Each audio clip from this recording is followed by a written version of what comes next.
Thank you, Lusma, for being here in case we need you. Okay. So let's go into our board workshop. Student achievement for secondary 2019-2020. Dr. Cora. Thank you, President Urias. As has been mentioned before, the board has asked for information on student achievement, and thanks to our Assistant Superintendent of Educational Services, Ms. Christine Shefferly, each of the 7 meetings that we have planned, her and her staff will prepare data and we'll be able to answer questions for student achievement. I want to thank our principals for being here. They're here kind of as backup. If there's any questions regarding specific questions for school sites, that's why our principals are here. So to our principals, thanks for being here. And I'm going to turn the show over to Mrs. Shefferly. Thank you. Good evening. Tonight we have 4 presentations. We're going to begin with Mrs. Gina Ramirez sharing English learner and reclassification data. We will move into the 6th through 12th grade ELA student achievement update. That is the yellow PowerPoint. Afterwards, move on to the green PowerPoint, 6 through 12 student achievement for mathematics, and conclude with the all-white PowerPoint you have in your packet, student achievement update as it relates to bilinguals. Emergent bilingual is an asset-based word. It recognizes that our students come with a language and that they are adding another one. So you will hear me exchange from English learners to emergent bilingual. So that's the That's my new terminology for our English learners. Hopefully the state will catch up to our asset-based labeling of our students. So I'll wait till the PowerPoint comes up. That's the beauty of technology. It gives us a little bit of brief time to breathe.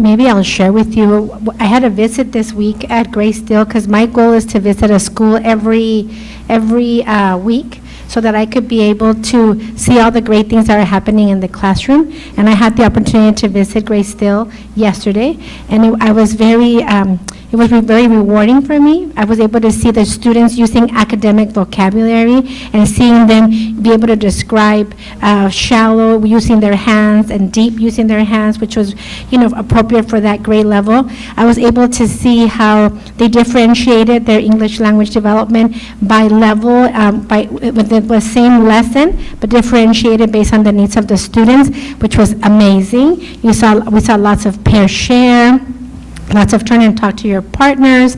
So it was very rewarding to be able to go visit. So one of my goals is to visit every school site once a week so that I could be able to learn and appreciate what's going on in the classroom with English language development. Great. That's great. It's not. Maybe we can get that up. We're trying. Well, maybe They're both freezing. I don't know. maybe what I'll do, if it's okay, you have a copy, but I'll start with the elementary sites. And what I wanted to provide you with is a picture of what our emergent bilinguals, how many we have per school site, per the district. As a district, we do have a 33% of emergent bilinguals. The majority of our students are, we have 60% at Barbara Webster, 56% at Graysdale, and 49% at Glen City. Those are the schools that have the higher number of emergent bilinguals. the rest of them have 33 and above, 33% and above. But I wanted you to have a picture. And at the secondary sites at Isabel, we have a total of 32% of our students are emerging bilinguals, and at the high school, we have 15%, and at Renaissance, we have 4%. And that's just so that it gives you a picture of what it looks like across the district. Like I said, as a district, we do have 33% of emerging bilinguals. Then the next component was the reclassification. And we, as you know, the reclassification is very important for all of us because it's a way for us to be able to reclassify our emerging bilinguals as fluent English proficient students. And currently, we do have a window of reclassification, which is October 14 to November 15 for the secondary schools, and at the elementary sites, November 12 to December 20th. And something that's really important for you to be aware of is that every principal will give a presentation to their staff about reclassification as well as to their parents. So that parents and staff understand what reclassification is all about. And the goal for us, as you know, the criteria, we have 4 criteria, and they are becoming a little bit stricter. So for the reclassification criteria, which is slide number, slide number 5, the criteria is that they have to have score a level 4 in their English language proficiency assessment, which is the LPAC. And they also have to be able to do well in English language arts in the performance test. They have to score a 70% or higher. BPST, they need to be at that grade level, the expectation for that grade level. The Literally, they need to be reading at grade level, so we look at Literally and also the QRI, and the expectation is for them to be at grade level or higher. And then we also look at the STAR reading. And that's the focus for this school year, is really embracing the accelerator reader and following and monitoring our students to make sure that they are making progress as they move along in the grade. And then we also have parent participation. And during our language appraisal team meeting, which is where the parent and the teachers we all get together to discuss whether the student is going to be reclassified or not, they have the opportunity to give their feedback. And that's also very important. And the final one is that we look at the district benchmarks for our kinder, first, and second graders and third graders, because at this early time, the third graders have not yet taken the Smarter Balance, so we have to look at other district benchmarks to see whether they are ready to be reclassified or not. And then for the fourth through 8th, and also the 12th graders, we look at the CASP results, and they have to score at a level 2 at the third portion of the level 2, which is the nearly met. So that's the criteria. So based on that criteria, now that has changed this year in the sense that it has to be a level 4. Before it was just the bridging, which would entail level 3 and level 4. This year, the Department of Education says it's supposed to be a level 4 only. So because of that, we might see a reduction of numbers of students who are going to be qualified to be reclassified. So in the slide number 6, this is our district reclassification criteria for the last 4 years. And there you see, I'll give you for the first column, you have 18, 19, and then 19, 20 in parentheses, because the numbers that are here are based on census data, which is from October 2nd to October 2nd of the year before. So that's why the dates are that way. But as you can see, as a district, we have increased our reclassification. Our goal for last year was to be at 17% for LCAP goal. We were approximately right now at 16%. So we almost reached that goal. And the reason that we reached that is because we also looked at our special education students. We need to make sure that we are also evaluating them and monitoring to see whether they're ready to reclassify or not. And they're a little different because they have a different criteria. We have to make sure that if the student has a disability, an English learner, and you pair him up with another English only that has the same disability, are they working at the same level? And if they are, then the student can be reclassified, right? Because the goal is for them to work at the same level as an English-only counterpart. So that is now, we're being very mindful of looking at our students who are in special education who are emerging bilinguals.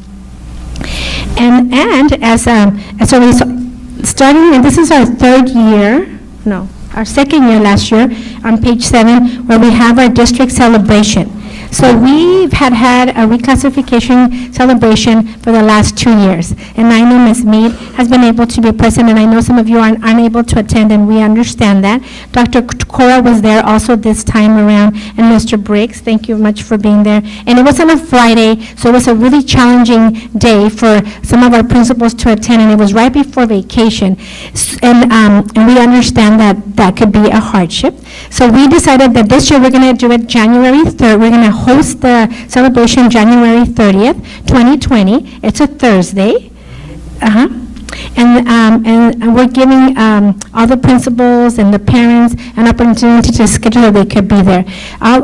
We have had great success with our celebration. The students feel proud and honored that they're receiving a medal because now they are fluent English proficient, which means that they're actually they've excelled in the criteria that we need them to meet. So, and I wanted to, we're now on slide 8. You have the clicker in front of Oh, I do. I'm so sorry. So there's our reclassification criteria, some pictures. And we learned, every year we learn. And we know we're not supposed to take pictures with the light on, so we will have to fix that for next year. So here we have I wanted to highlight how our reclassified students are doing compared to the rest of our students. Since we do have, we have an obligation to ensure that when our emerging bilinguals are ready to reclassify, that they truly are ready, and that we are not reclassifying just to reclassify and increase our numbers. So we can show that in 18-19, all our students in the ELA, our reclassified students scored a 52%. Which is excellent. That means that they are continuing to make gains. And that's because as a district, we are being very conscientious as to who we reclassify. And we really want to make sure that they're truly ready to reclassify. And that's just, you can see that we've made progress every year. We had a little dip, but we went up. And then here is our English learner progress status. We are not going to, as you know, with the California dashboard, we are not going to give a color this year. We're just going to have a status change because this is our second year. And then one thing that happened with our LPAC scores is that they recalibrated, so our scores are going to be a little off because the year before, they were apparently, when they did the study, they had scored too high. And so now they've calibrated so that it could be a natural even score. So we might see a dip, but it's just because of the calibration was shifted. And so we have an estimated growth of our children who are well developed. In a level 4, we have a 20%. Like I said, you can see that it looks less, but it's because of the calibration that changed. So it's not really that our students are doing worse. It's just that they decided to change things after the first assessment. And we all know how sometimes that happens. And so these are the supports that we provide for our emerging bilinguals. We do have integrated ELD in all content courses, and that's one of my tasks that I've put on myself for this year is to visit all ELA classrooms and every school site so that I could be able to provide support and also be able to bring and highlight the positive things that are going on in the classroom, because I think sometimes that goes unnoticed. I shouldn't say that. Sometimes we need to highlight the great things that our teachers are doing because they are working very, very hard. And we have a new ELD curriculum, and our Common Core coordinators continue to work diligently with the teachers to ensure that the implementation is going on its way. So I know that they work very, very hard to make sure that happens. We also continue to have our 6 through 12 academic conversations, and now we have a new team that includes elementary. So that's going to continue to improve, and we're going to continue to see our students really using high-level academic words. Even in Aspire, we use academic conversations. So we also, the site visits, like I mentioned, that's me going out and making an effort to be at the school sites. We have Saturday EL professional development that happened last year. Was provided by it was Cal Lutheran, and they have a special name, but I can't think of it right now. It escapes me. I'll get back to you on that one. But Cal Lutheran was the one that provided the EL professional development. Then we have our journalism class last year that we did. That was wonderful. As you can see, they published a newspaper. So we're going to continue to do that this year. And that was a big hit for the students and for, California Reading and Literature Project. Thank you, Ms. Shefferly. And then we're going to identify needed supports for students who didn't meet one of the criteria for reclassification. So one of the things that you'll see the monitoring of emerging bilingual students twice a year is that we have developed a document that's going to help us be able to monitor our emerging bilinguals. And the goal is to, the principals meet with their data teams and they talk about what supports do they need to provide for their students. And they document all of that in a form so that we can have a record of what supports have been provided for our students so that we can, if that hasn't been tried, what else can we try differently? So I know that our principals are working very diligently to make sure that they work with their teachers and during their data teams, make sure that they're looking at our emerging bilinguals and providing the supports they need for them. And again, our goal is also to look at our students with disabilities. We know that we need to provide support for them as well, and we need to be able to make sure that we monitor and then to reclassify them at the appropriate time. And another thing I didn't add there was that we are looking at kindergartners, first graders, second graders. We have a second grader that's reading at 5th grade level. Why would we wait to reclassify that child? So we are really monitoring all our students and making sure that if they're ready, we're going to reclassify them. And if they're not, we're going to provide support to ensure that they do, because that's the goal. And I believe that, any questions that I may answer at this time? Yes, I'm just a little confused. Okay. District reclassification, the LCAP goal is 17%. Means we're trying to get at least 17% reclassified? So we're trying to increase by 17%. Increase by, okay. No, we're trying to get to a total of 17% of our students to reclassify, yes, annually. So right now, so last year, we reclassified 281 students. And when we look at the total number of emerging bilinguals that we had, there was only 13% of our students that were reclassified. So we want to make sure that we are always moving the target up. So this year last year we said, let's reclassify 17% of our students. So then that was the goal for last year. So we were short by 1%. Maybe, because these are only estimated numbers. So the goal is to reclassify all students, right? So, but we have to make sure that we set a goal that's attainable and that's actually possible. So that's why. So if it was 16%, 17% last year, then we need to increase it for this next coming year. Ms. Ramirez or Ms. Shefferly, do we by any chance know the maybe county average? Yeah, so the county on the bottom, I put the county total. So on the bottom, we don't know it for this last year because it hasn't been updated yet. But last year it was 12.7%. We were at 13.6%. So in the year before, it was at the county was at 14. We were at 6.5. So we have made and put some things in place to ensure that we truly are evaluating all the students and making sure that if they're ready, we are reclassifying them. Right, so if you look at the chart, if you go down to district total, far left-hand side, second column from the bottom, and go all the way to the right, and thank you, Gina, for putting this together. You can see that we're looking at the total number of English learners and then the percentage of those English learners who redesignate. So in 15-16, 6.4%. The next year, 6.5, in 17-18, 13.6. And you can find those percentages on the California Department of Education's Data Quest.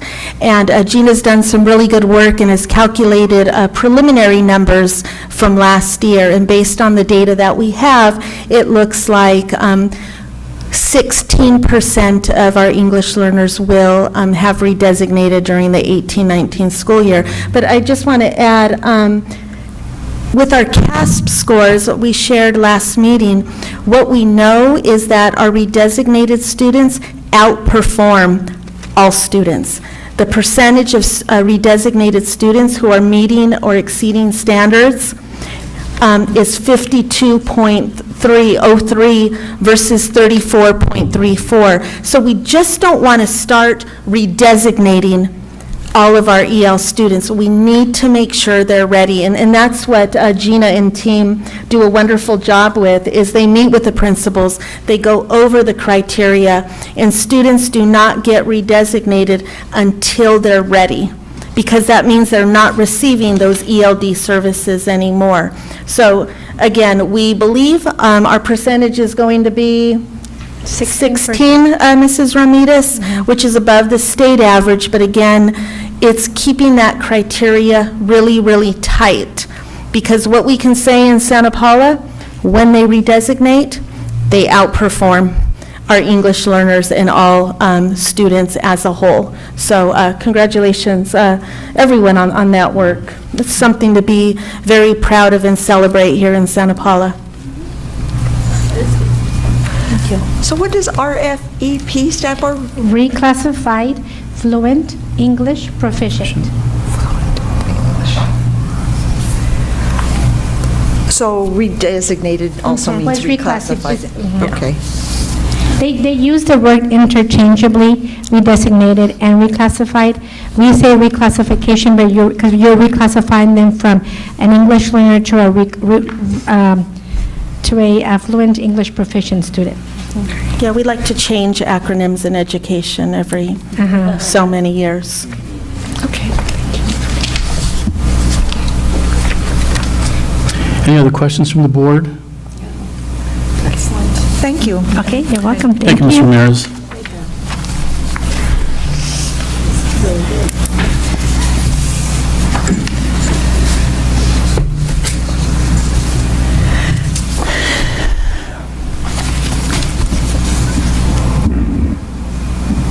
Okay, thank you. We're going to continue to dig into local data now.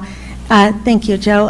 We're going to begin with grades 6 through 12, English language arts, local data. So this is a continuance of our last student achievement board meeting, in which we highlighted TK through 5. So tonight we're going to focus in on grades 6 through 12. So thank you, principals, for being here with us today. You're going to get to see the full picture now of what local assessment data looks like district-wide.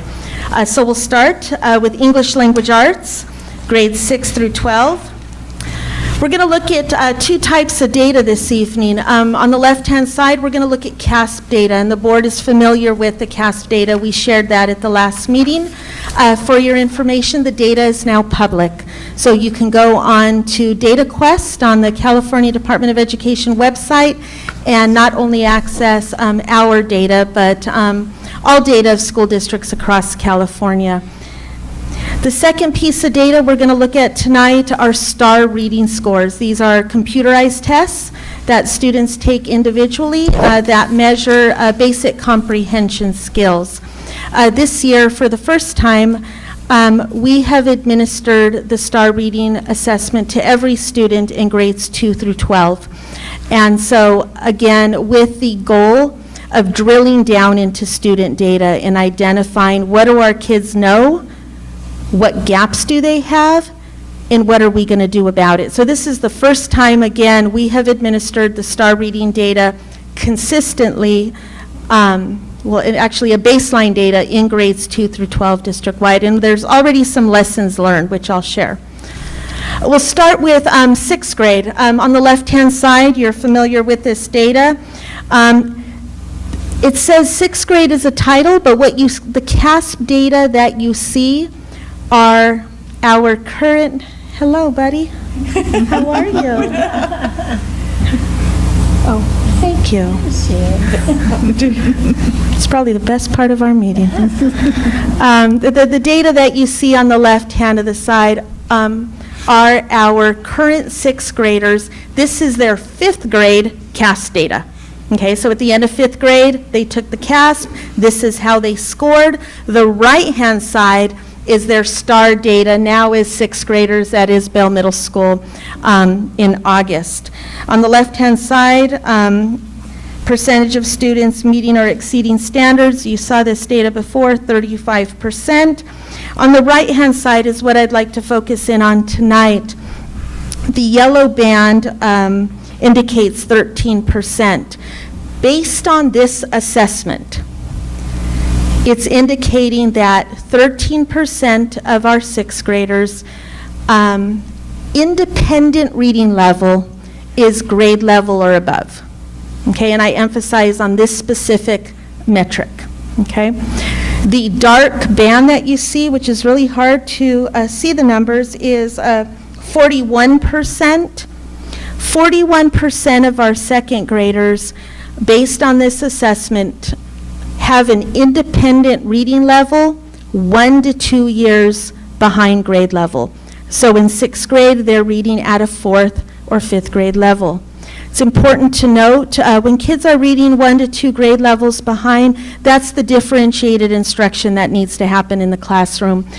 These kids have the foundational reading skills, they're lacking the comprehension, and that's what we do as teachers, is providing that instruction in the classroom.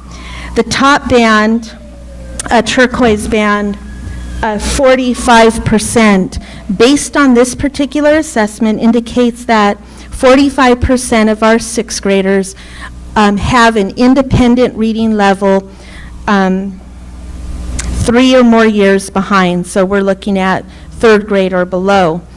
It's important to note, though, and I want to point this out, of the 45%, 15% of these students lack basic reading foundational skills. And what that means is they are struggling to read. 30% of the 45 lack comprehension.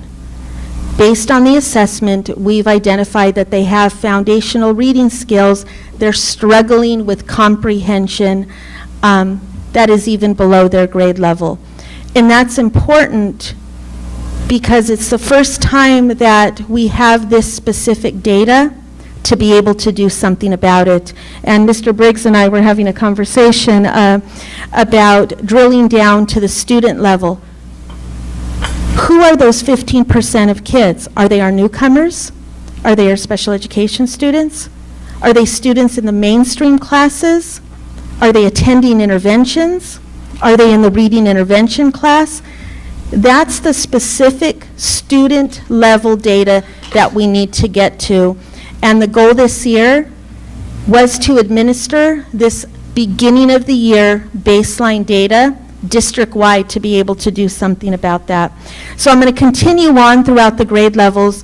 The bands will represent the same indicators, yellow at or above, the charcoal 1 to 2 years below, and the turquoise 3 or more.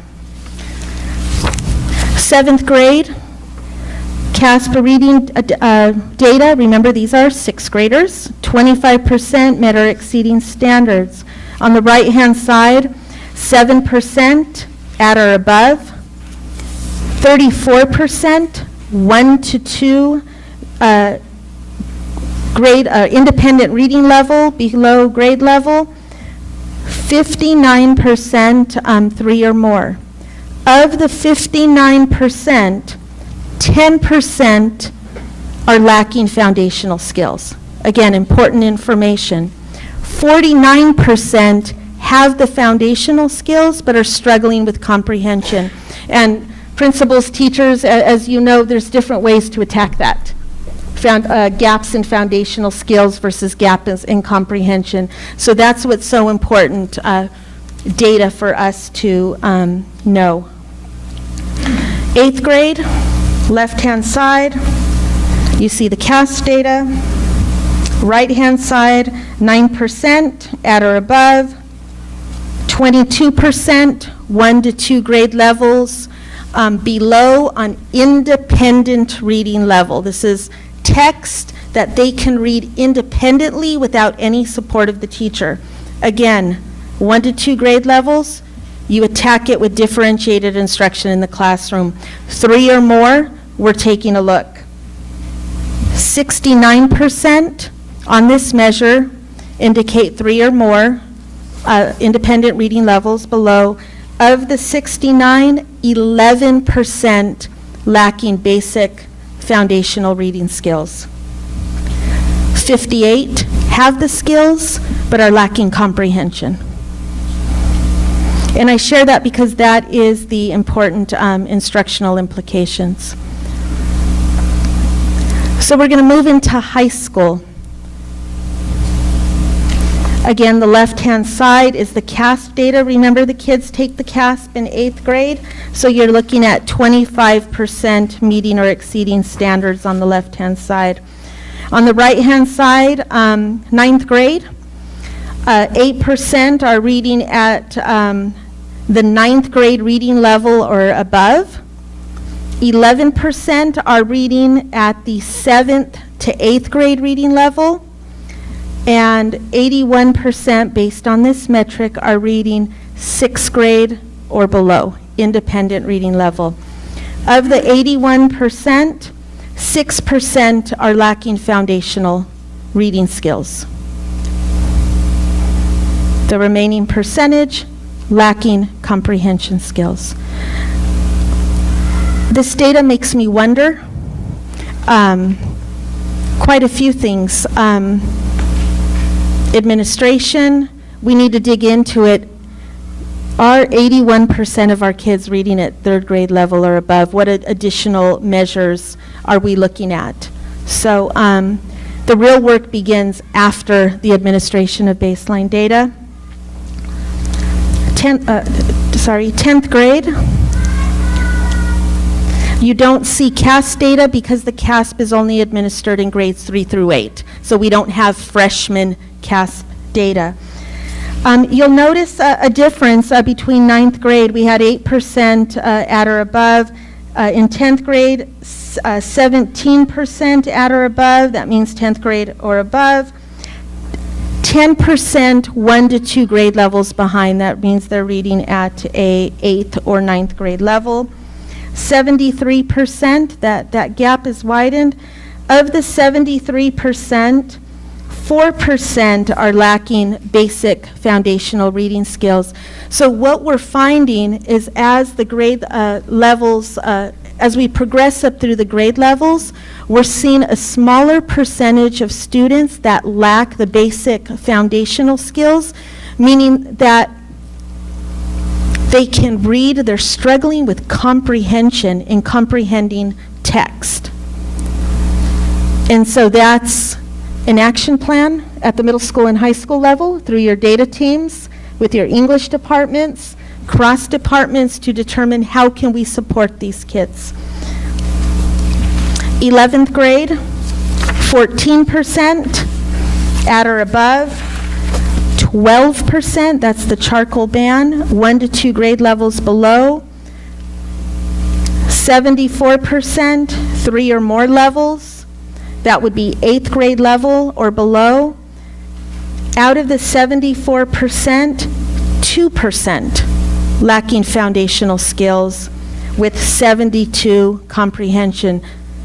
And I think if we asked our principals, we're seeing it down at the elementary as the kids get into 4th and 5th grades struggling with comprehension. So we know that continues, they're nodding their heads yes, continues to be a challenge for our kids as they progress through middle school and high school.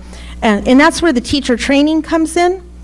Are our teachers utilizing research-based strategies, the best strategies to support kids in comprehension? The visualization, the chunking text, all of that good stuff. And our AVID strategies are a tremendous, tremendous support in that. And I know some of our elementary schools have begun incorporating the reading comprehension skills down in 4th and 5th grade with AVID. 12th grade, now you see the CASP laying side by side. Our current seniors were juniors last year and they took the CASP. What you see in the CASP at or above is 53% of our current, 53% of our current seniors met or exceeded standards. At Santa Paula High independently, It's at 57, almost 58% of our current seniors met or exceeded standards last year on the CASP. And I point that out because that's an accomplishment. And when you look at West County high schools, it's one of the highest. So we're making progress based on CASP when they get to 11th grade. We gave these same kids the STAR reading assessment. 6% have an independent reading level at or above. 22, 1 to 2 levels. 72%, 3 or more levels behind, with 3% lacking the foundational skills. That's why I question the data. Based on CASP, at Santa Paula High, almost 58% of the kids met or exceeded standards, which is much more than just reading comprehension. Yet when we administered this assessment in August, 6%. So we've reached out to Renaissance Learning, and again, this is the first time that we're digging into it. We had a training about a month ago where we had the expert come out, flew out someone from Kentucky to talk to us a little bit more about this assessment, and they're coming back in November. And STAR Reading, Renaissance Learning has made some suggestions to us because some of our data doesn't make sense. They suggested these 3 bullets. Do students and our teachers know why they're taking the STAR reading assessment, or are they taking it to be compliant because the district says they have to give it by the end of August?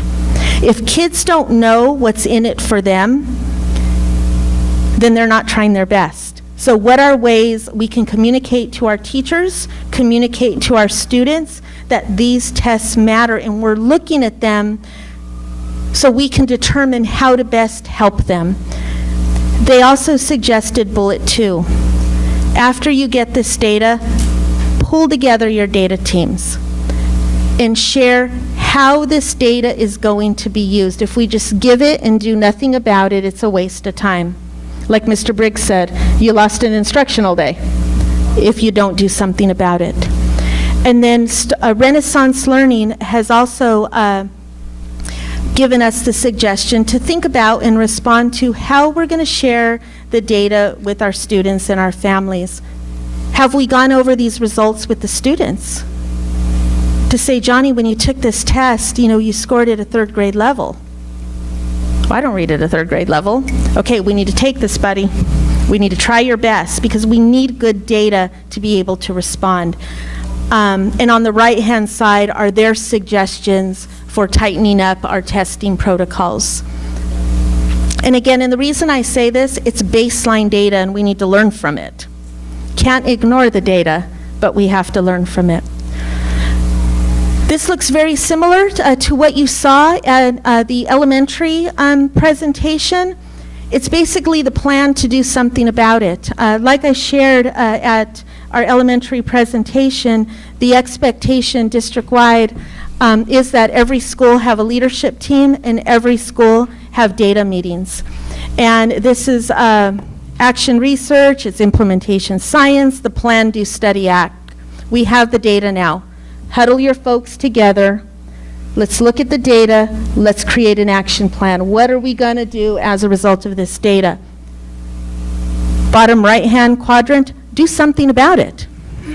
If we don't do anything, we're not going to see any change.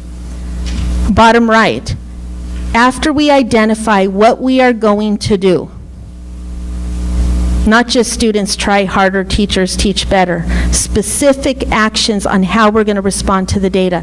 Let's do it, and then let's study it. Is it making a difference? And then the upper left, we have our second round of data, we're acting on it, and we start the cycle all over again. Plan, do, study, act. Plan, do, study, act.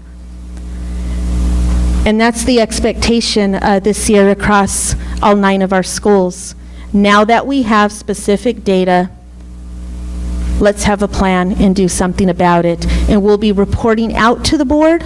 I think we have January is our second administration of all of these tests. So we'll be coming back to the board with our round 2, and principals will be coming back to the board identifying what they did with that data in this Plan, Do, Study, Act cycle. And now I'd like to invite up Mr. Briggs to talk about how Isabel Middle School has started the work. Thank you.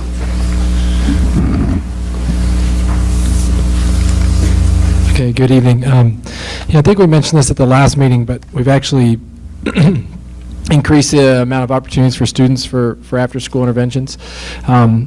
And so for language arts, we have in-school interventions during part of the school day, and then after-school interventions, which are, after-school opportunities. And one of the classes that we have currently for 6th, 7th, and 8th grades, Academic Academy.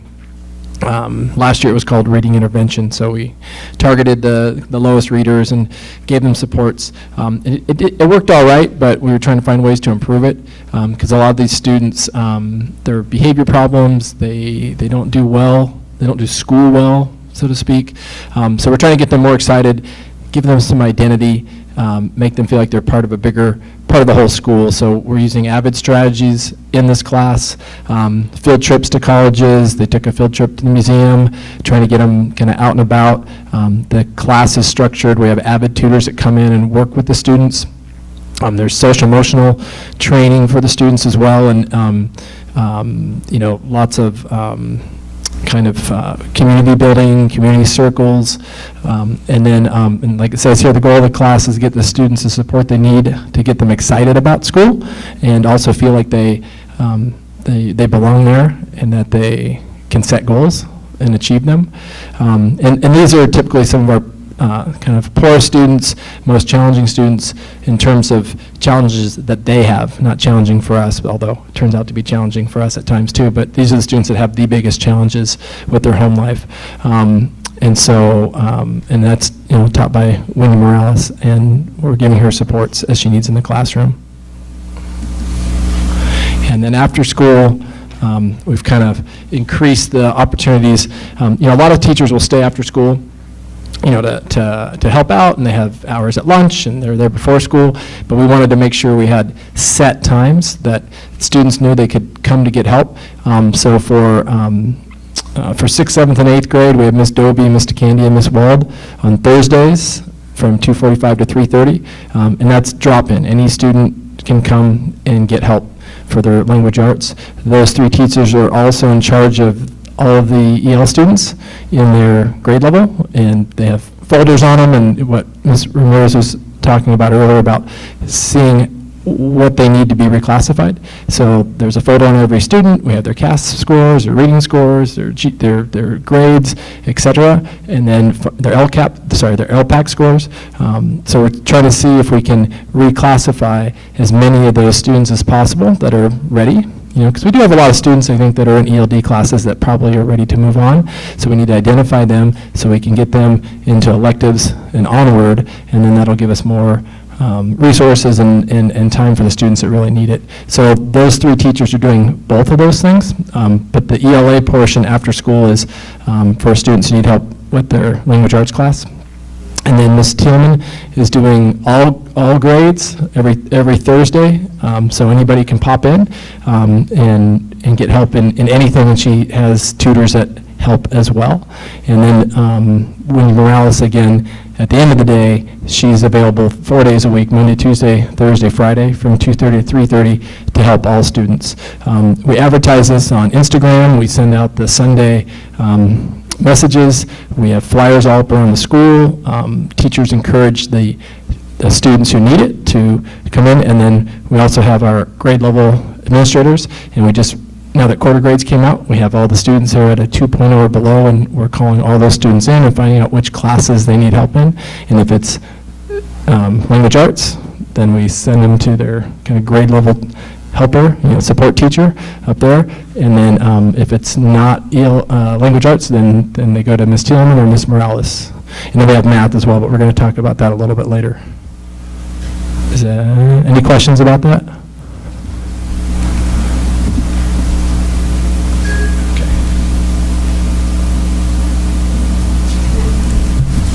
Mr. Briggs, quick question. How are they promoted? How do parents know when they can go, when they can send their students? Like I said, Mr. Gomez sends out a Sunday announcement every week, and reminding them on the morning announcements in the morning, we notify everybody. I have all these on the ISBO Instagram page, again, the flyers, and we call parents and encourage them to have their students stay after.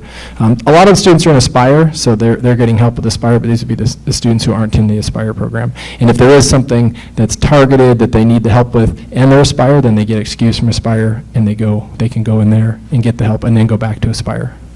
Thank you. Yep.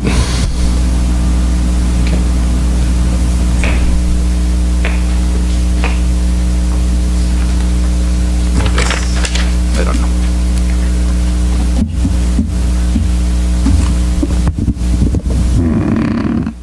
So good evening, Board President, Board members, Superintendent, Assistant Superintendent. So at Santa Paula High School, let's go ahead. So this is our tutoring schedule, and so this has been announced in classes. We also sent a call out and gave this flyer out, and we're going to, now that quarter one grades have come out, we're going to send it out again, making sure that our parents are aware. And we are starting to bring in all of our students who got multiple D's and F's. We did show a nice increase versus last year, quarter one, in the number of students passing with a C or better. And that is the effort that we continue to make. And we had a response to intervention. We have a site committee led by Melissa Guerra. And so she met today and they got through about half of those students, so that we have, counselors there as well as an assistant principal, as well as our RTI coordinator. And they went through every student methodically, looking at them specifically to see what it is that they need. So let's go ahead and we will look at our general tutoring. And so these right here are the students who are attending tutoring. And so I apologize for the small font. However, if you look at what is in front of you, you'll be able to see how that pie graph looks. And so what we have is we've got in blue our ninth graders. So there were 23 students in the ninth grade who attended general tutoring during quarter one. 10th grade, 32. 11th grade, 42, etc. For the tutoring session right below, you can see how many students in total came in the morning as well as afternoon. And so I know that we took the suggestion of the board last year that we offer morning tutoring. And so you can see that it's relatively a split in terms of the students that are attending. So it's really nice for our students who have after-school activities that aren't able to attend in the afternoon. So you can see in the upper right-hand corner what are the reasons why students are attending. And so the majority of students in blue are attending for that general one-on-one tutoring. We have 5 tutors who split their time between before and after school. Every single day, students have the ability to go to tutoring, except Wednesdays after school because we have our collaboration in professional learning communities. And so then what are students studying? You can see that the majority of students are coming for math in blue. And so I don't know if this laser works. No, it doesn't. So what is your current grade in the class for which you are seeking? And so this was students' self-report of what their grade was. And so that is telling you, we can see that we have students who say, okay, I'm getting an A, that's in blue, all the way to not being sure. So that is something that stands out to me, that students are saying they're not quite sure. And so we will definitely look into why that is, because we want teachers to have a regular practice of providing students with feedback, because we know that that is one of the indicators of high achievement when teachers give appropriate and frequent feedback. So discussion and questions. So I'll turn it back over to Assistant Superintendent Shefferly, and then we will be back in the next presentation to talk about math. Ms. Sheffler, I'm going to say something very quickly. Ms. Garcia, thank you very much. I asked Mr. Briggs about how is this information presented and Ms. Garcia shared, because if you remember, we heard some parents kind of saying they didn't know and how and when, so that's why I asked that question. Ms. Briggs? Perfect. So it's important for parents to know when, what, where is being offered. Thank you. May I say something just really quickly? I really appreciate that information on the tutors, and it's very interesting, especially on how many kiddos that are going, students are going, and they're already getting an A. They're just, I'm flabbergasted. I thought the weight would be the different, but really informational. Thank you. You're welcome. Some of the parents have asked, because even though it's very successful, the tutoring and the number of tutoring, we still at the high school have, 1,500 students, so that really is a very small percentage when the parents are concerned. If you flip the numbers around, is that you have about 75% that are not meeting. And so the question is the grade and the not meeting on the test, I don't think those are in line yet, because they may be getting a B in the class and then they don't meet the standards. So again, parents are concerned that the numbers are kind of inflated in the sense that even though the child got a B, when it comes out or they move on to another institution, they really are not at grade level. According to that one test, yeah. And that's why we need additional local measures. And again, I want to make sure I emphasize the CASP tests are our measurement system, and we have to look at that data. At the same time, it's a snapshot in time. It's how that student did on that particular day, on that particular test.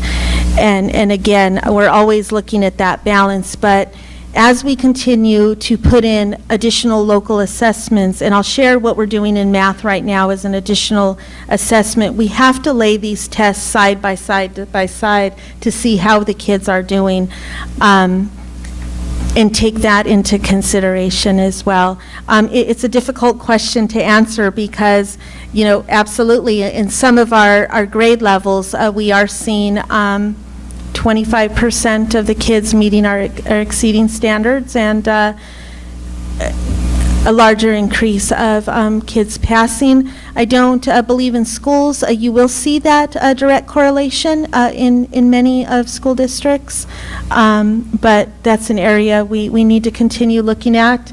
It's looking at our instruction to make sure our instruction is up to the rigor, that it's as challenging with supports is what the kids are being assessed on. So, well noted. Jerry. One more quick question. Ms. Garcia, do you feel that we have enough tutoring? Are the students waiting? If we had more tutors, would more students be serviced? What's your take on that?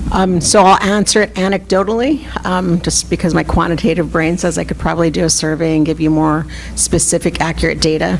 Anecdotally, we have enough tutors based on the students that are showing up each morning and afternoon.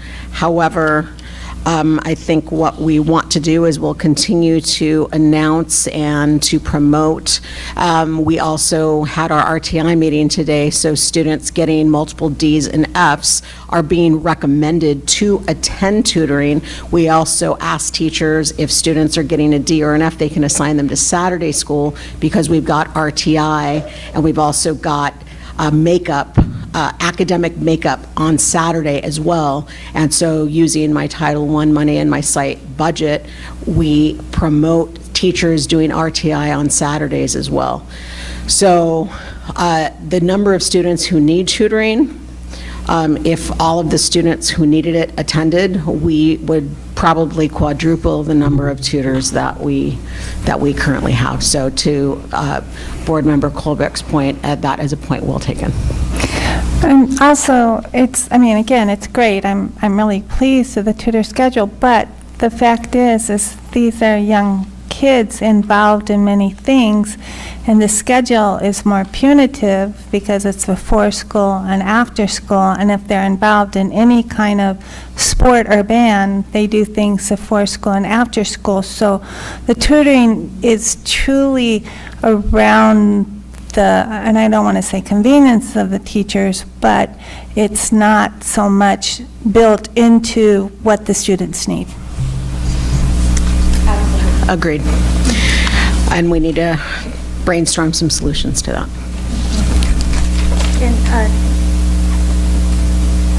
Trustee Colbeck, I would like to concur. When you read the research on interventions, and it's the same research for years with the DuFours and professional learning communities, the interventions work when they're built in the school day. And we did have that in place at a time, and like Principal Garcia stated, that would be a huge step to get something like that back, where it's not a choice, where you have a built-in intervention based on what every student needs during the school day. You need help in calc, you're going to calc during this time. You need help in global science, you're going to global science. You're all caught up in your studies, you're working independently, you're reading, you're getting ahead of your studies. It's that differentiated, but absolutely, what works is interventions built in within the school day. At a secondary level, it looks like that additional auxiliary, we used to call it end period, where it's built in and kids travel based on needs. So spot on. We're going to move to the next presentation, the green presentation.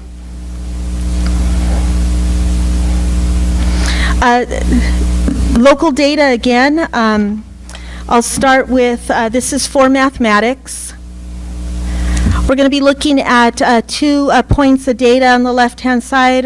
We're going to review the CASP data, and we've seen that before. But on the right-hand side, we administered a new baseline assessment in grades 6 through 8, math 1, 2, 3, and actually calculus. It's called the MDTP, the Mathematics Diagnostic Testing Program. It's a readiness assessment out of the CSU system that many districts are now starting to give. This assessment is now aligned to the Common Core state standards. I do want to share, there's a difference between the MDTP and the CASP. The data that you're going to see in just a minute focuses on foundational mathematical skills that kids need to be ready for the course. So a lot of procedural understanding. Can they solve the math problems? Do they have the foundational knowledge of mathematics? The left-hand side, our state test, not only requires that kids solve problems, understand that procedural math, but goes a step above in rigor and says, now that you know the math, can you apply it? Can you integrate it? Can you make sense of it? And can you connect it to a real-world problem? So it's much more rigorous than what we see on the MDTP. But the reason for the baseline assessment is, again, to identify, and they call it strengths and weaknesses of mathematical knowledge of our students. So I just want to preface before we move forward. Left-hand side, that's our CASP data, 6th grade. This is our 5th grade data. Down at the bottom, the green and the blue, 24% of our now 6th graders, when they were in 5th, met or exceeded standards. The data on the right-hand side is the MDTP data. It breaks it down into different mathematical areas, decimals to patterns and sequences, integers. There's an average of 4 to 8 questions per area. It's not out of 100, it's out of 70%. And again, the purpose of this test, they call the MDTP strengths and an area of strength model, where what do the kids know, what they don't know. What stands out here is, look at the fractions right there, center. When our students took this assessment, and again, there's an average of 4 to 8 questions, they answered 3% of the questions correct. So our kids are coming into middle school struggling with just the basic concepts of fractions. We knew this, and we saw that in the elementary data. This summer, we brought in some math PD, Miss Young out of Ventura Unified, who's been working with our math expressions curriculum for several years in Ventura. And we brought in our 5th grade math teachers to focus in on fractions and mathematical modeling to make sure that we're improving our instruction in this specific area, and we'll continue to provide that support. But again, we're looking now at specific areas. 7th grade, and this is going to go all the way up to 8th grade, and then math 1 through 3. The left-hand side is current 7th graders. This is their 6th grade data. Met or exceeded 16. The right-hand side is your MDTP readiness data. Here we look at integers, literals, and equations being the strongest. Again, proportions and geometric measurements. It's interesting, fractions, including applications, is 17% here. Again, my understanding, again, this is a new assessment. My understanding of this assessment, and Mr. Briggs and I were talking to Ms. Garcia about it, is it allows you to drill down to the individual student to see exactly what they answered, the type of errors that they made based on their answer choice. And we actually have representatives or consultants from UCLA coming down to meet with the middle school and high school math department to review this data and to review uses of this data. Again, this is year 1. It's the first time that we've administered something like this in all grades and up to the high school. And again, it's about identifying local data and intervening before the summative end-of-year test. What are we doing all year long? 8th grade data. Left-hand side is your CAS data when they were 7th graders, 20%. Right-hand side is our MDTP. You can see that proportional reasoning at the bottom remains a area of focus. Integers is highest.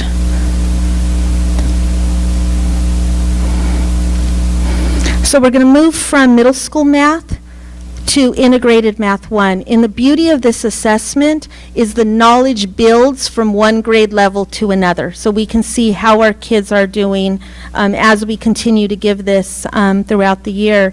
I'll stop by saying that this assessment is given 3 times a year. We gave it at the beginning of the year. UCLA is coming in, I believe, in November, Mr. Briggs, to the middle school and high school. And then we'll administer it again end of December, January, and then again in April. So we want to see growth, so it'll be administered 3 times this year.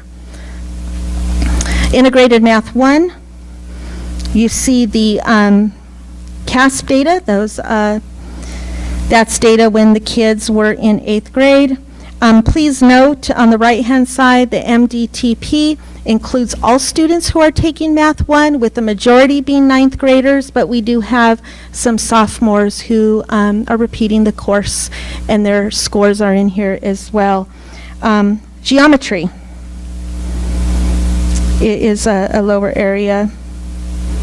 Our students do fare stronger. Data analysis, probability and stats, exponents, square roots, and scientific notation. So again, we need to take a look at our curriculum. Does our curriculum have gaps? Or are we addressing these areas? How comfortable and how proficient are we in teaching them? So again, when I see this data, I have a lot of wonderings. But most important, principals, how are you going to meet with your math department? What are we going to do in response to this data? So when we re-administer it in winter, we can see some academic growth and improvement in skills. Let me go back. So I want to just take a look at the percentages in Math 1, because now we're going to go from Math 1 to Math 2 to Math 3. Math 1 is your freshman course. I would say the majority of our freshmen are enrolled in Math 1. We do have one section, correct me if I'm wrong, Ms. Garcia, of Math Readiness. One section. Every other freshman is enrolled in Math 1.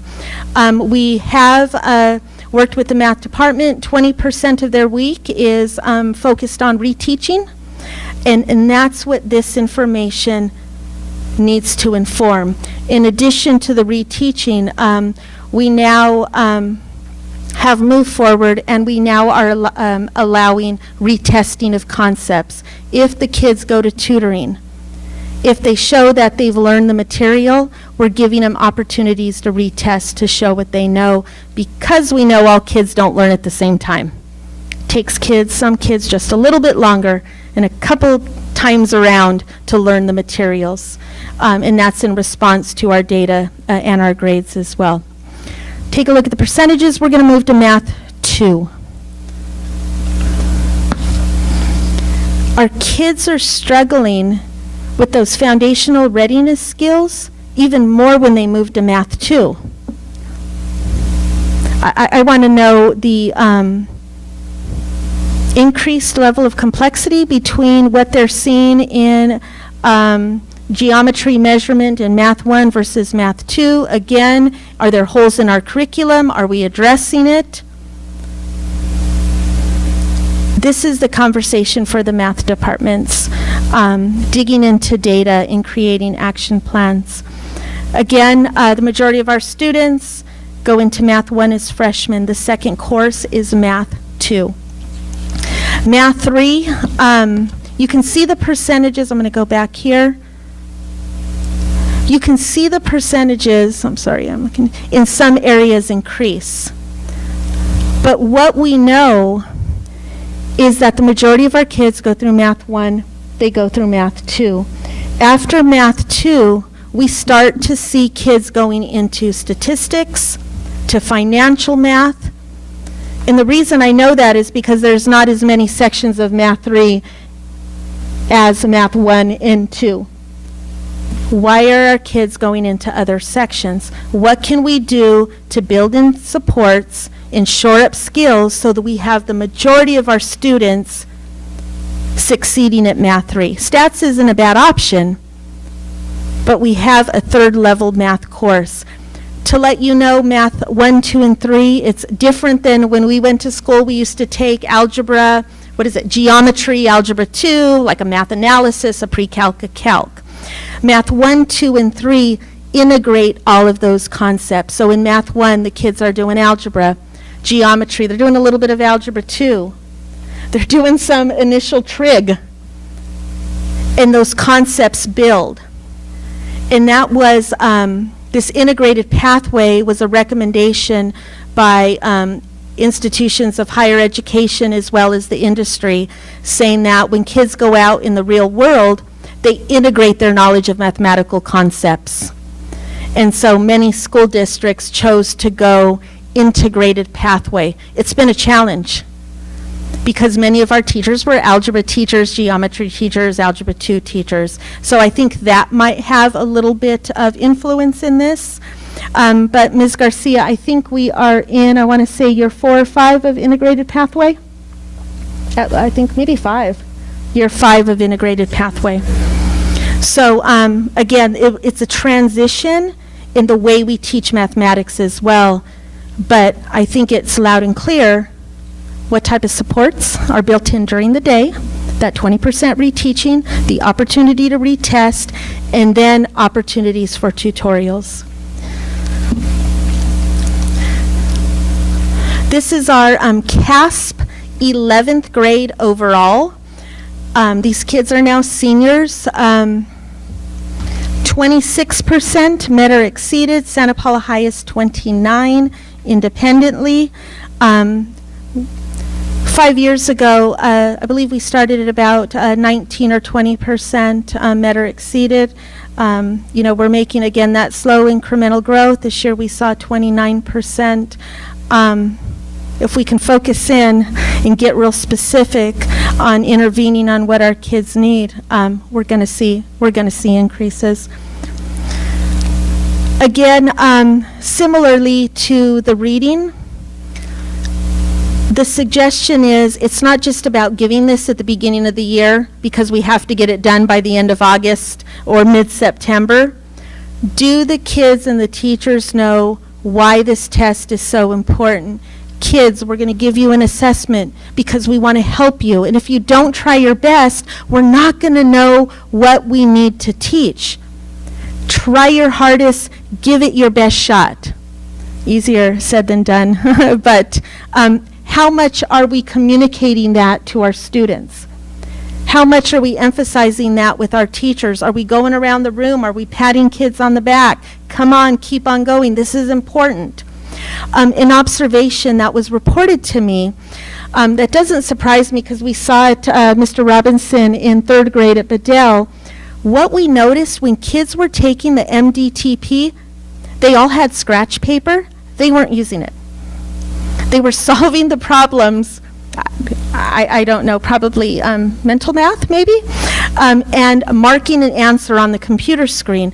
And Mr. Robinson, you shared that at the last board meeting, and I believe it was Ms. Miller who made that observation for us and said she had to go back and teach kids how to take a computerized math test because she noticed when they took the paper pencil, they're taking notes. They're writing out their problems. Then she gives them the computer test, and all that goes away. So are our kids working out their problems? I'm not sure that we're there yet with this assessment. Again, what are we going to do with the data? It's no good if we don't do anything about it. And again, how are we going to share this information with our students and our families to say, kids, you know what? Our next unit is going to focus in on exponents. How did you score on MDTP? If that's one of your areas of growth, we need to ask questions. Slow me down. Take a look at your results. What's coming up? Is this an area of strength for you? If we start doing those things, and I think Ms. Garcia mentioned it, having kids set goals. And Mr. Madrigal talked about the power of metacognition, having kids think about their thinking. Those are the things that are not in place yet. But we are on the right track. For the first time, we have local math data in addition to the unit tests. We're not waiting for CASP. We're being proactive. This looks very familiar. We're going to do the same thing in math as we're doing with English Language Arts. And I will turn it over to Mr. Briggs and Ms. Garcia. Okay, thank you. And this should be fairly quick. So just like English Language Arts, we have in-school interventions for math and after-school interventions for math. So 7th grade and 8th grade, again, we identified the students with the biggest struggles and the biggest gaps to achieve, and designed a 7th grade intervention class that uses the CPM the Renaissance Math program. And then 8th grade is the CPM Inspiration and Ideas program. And so it's not just come into this class, break out your homework from your math class. It's working on the fundamentals that they need help with so that they can be successful in their regular math class. And then after school, last year we had Mr. Forrester, 7th and 8th grade. He was doing all math levels. And after school, Monday, Tuesday, Thursday, 2:30 to 3:15. We've added 2 more teachers for 6th grade. So now if there's a 6th grade student that needs help after school, they can see Ms. Esse or Ms. Orozco. Basically, that's incorrect on there. I'll fix it. But it's Monday, Tuesday, Thursday, Friday, not Wednesday because that's our collab day. So I need to fix that. So that's just started this week with the two sixth grade teachers. So, and they both teach math and science sixth grade. And just like the English Language Arts, this is advertised on the ISBEL calendar. It's on the ISBEL Instagram page. We send out Sunday announcements. We have flyers all around school. We announce it in the morning announcements after we do the pledge every morning, and teachers are encouraging independently encouraging students who need it to go and get the help. And now that, just like with Ms. Garcia, now that the quarter grades have come out, we've taken all the kids that are struggling or have a 2.0 or below, and we're going through each of the grade levels and finding out which classes they need the help in and sort of steering them that way. And we also do lunchtime intervention for 8th graders that are in danger of not promoting. We call it Lunch Bunch. So we're going to be ramping that up so that my goal is to have every student promote and go through the ceremonies. Last year we had 42 that did not promote, so we're going to at least cut that in half, but I'd like to get to 0, so we're working with those kids starting this week now that grades are out. And we also do Saturday school as well, but it's for academics. So our Saturday school, we do it once a month, and it's not mandatory, it's not punitive, it's not disciplinary, but the students who need help, teachers can recommend them, and if they recommend them, they provide a folder of work and things that they need. We send a letter home. We feed them, we spend 3 hours, we break them up into smaller groups, and it's all about, getting caught up or getting, tutoring on the things that they need. So I think that's about it. Any questions? Okay, thank you. All right.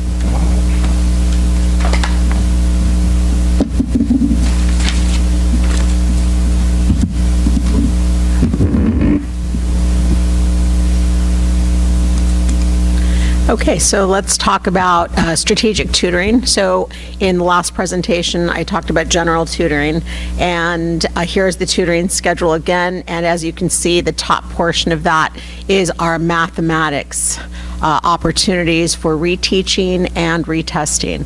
And so everything in the top half of the tutoring schedule has to do with our math, and this went out. We developed this the second, third week of school because we wanted to hit the ground running. We wanted to make sure that students immediately started to have opportunities for reteaching and retesting, and then we sent this out, gave it to students, etc. So as we look at our strategic math tutoring, so as you can see, we have a similar breakdown in terms of our pie chart from 9th through 12th grade. And so these students are different than our general tutoring. So you can see that these students are accessing the strategic math tutoring. And then when we go to the next slide, you'll see kind of how that's broken down. You can see a little bit about who is the math teacher of the students who are in attendance at strategic math tutoring. And so which tutoring session are they attending? The majority of the students are attending the afternoon. And then very few students are taking advantage of our Saturday opportunities, although we make this available. We also have some of our avid math tutors who are strong in math, as well as any teacher who wants to come in on Saturday will get paid to help with math. And so we definitely are promoting that, and we want teachers to come out. And then you can see on the right side with the graph where the majority of students are attending. So this right here shows where students are enrolled. And so the orange bar, you can see that that is our Math 1 CP, so our college preparatory students, so 92 of them are accessing the strategic math tutoring. And you can see that in green, that's a Math 1 honors class, and in blue, that's our AP Calculus. So why are they attending tutoring? That bottom graph there Students are really wanting that reteaching, so they're wanting to see the material again and see it retaught. We're also, 33 of the students want to do a retake of the checkpoint. So that is a checkpoint test, and so students are coming for that. Homework questions, we have 55 students who are saying, I'm not understanding homework, so can I get some additional help there? And in pink, there is some other, so I think we need to just modify our survey instrument there and ask them why, because I'm interested to see why the students are attending. And then you can see that in brown, that is other test retake. And so we want to see that go up, and one of the things that we're also asking is that 20% of the time our math teachers are doing the retesting in class. And so I have had one-on-one meetings with teachers. That is one of the pieces of our plan, and letting them know we need to offer these interventions in our first instruction in the school day, because maybe only, you said 25%, Trustee Colbeck. I think that's being a little generous, right? It's less than that in terms of the students who are accessing tutoring, and we know that they need to access that during first instruction or during the school day. Obviously, we do not have a study hall period as we have had in previous years. And so current math grade, again, that is an assessment of where students feel that they are. And so prior to going to the discussion and questions, I just wanted to highlight some of the things that we are doing. So we do have a math reasoning course. There is also professional development for our math department that we have had them sign up through the Educational Services Office. We're offering growth mindset training so that teachers can work with their students, so that students who have traditionally been unsuccessful can begin to understand the power of the growth mindset, and our teachers can also understand that as well. We have a response to intervention teacher on special assignment for a couple of periods, and he is working with our high-risk long-term English learners. And speaking to the metacognition that Assistant Superintendent Shefferly spoke about, he is having them do goal setting, and he is individualizing his meetings with them and the recommendations for what they need to do in order to raise their grades. So he has met with them 2 to 3 times and brought them in right from the beginning of the semester based on previous grading periods in order to motivate them and get them really thinking about their grades. I mentioned the response to intervention site committee meeting that we have. And so Assistant Principal Melissa Guerra runs that, but we're looking at both academics as well as social emotional learning. And so our social emotional counselor, Erica Jimenez, as well as our district mental health counselors are working to give students the supports they need in the areas that they need them. And so they're going student by student based on quarter 1 grades. That report cards just were sent out yesterday. They went through 50% of the students on that list already, and then they will meet again in order to go over the next 50%. So our professional learning communities, we hit the ground running at our staff meeting last week, and so we are focusing on the Plan, Do, Study Act, and so we'll have upcoming professional development for teachers where we really focus on looking at student work. And so all teachers had an opportunity to go through the PDSA or the Plan, Do, Study Act in our staff meeting and see some student work and how it was analyzed, and how one teacher who was part of our academic conversations district team, how she utilized academic conversations within the context of the Plan, Do, Study Act model and doing student work and evidence analysis. As I mentioned earlier, I've also had one-on-one meetings with teachers to discuss interventions that are being provided within their Tier 1 or their first instruction.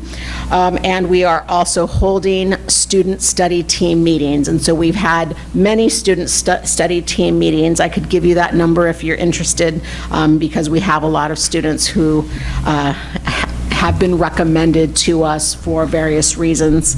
Our social emotional counselor, she also offers, we have a social hour on Tuesdays and Thursdays during lunch, and so that is to improve school connectedness. So if you ever came by on a Tuesday or Thursday at lunchtime, we have games out, we have things for students to do during that time.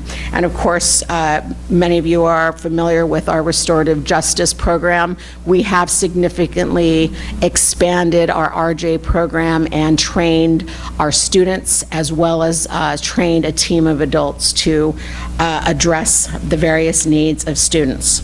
And lastly, we have made a concerted effort to make sure that our students with disabilities and our English learners are taking pathway courses. We want to make sure that they have access. And so that's something that we are all working together to get them into classes and give them something to look forward to as they're going through their day. Thanks so much. I seem to recall when we were doing the, I think you said it was an end period, when I was there, Principal Garcia, was that like, we shortened all the rest of the periods and we had that one period and all teachers had that period, right? Yes. And I'm just trying to explain to everybody. Excuse me. We had our class, did we have our fourth period class stay for that? I don't remember what that, how that yes, went. and so our first year through that, it looked a little different than our second year. Our second year was study hall, and so then students stayed in that study hall, and it really helped our freshmen and sophomores. Yeah. And so they, every year in our LCAP student meetings in the spring, all 4 years, those students said, we want that back. We want that back.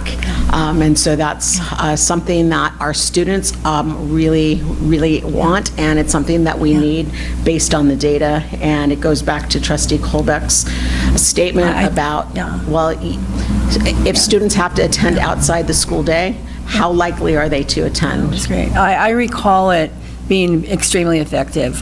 The reason I asked which class I feel like it was my fourth period, but I had 12th grade English. Yeah, it may have been second period, but it was something. But you had a class that was your own class, and so the great thing about that was you could help them, but then also what we did as teachers is we would give passes to other classes, so that say if I had somebody in my English end period that didn't really need any help there, they could go over to their math teacher, and then vice versa. They would send people over to me, and we all would do that. And I think it was very well controlled. The kids really liked that. I think some of the teachers didn't. I was lucky that I had seniors, and some of the other teachers got their last period that became their study hall period were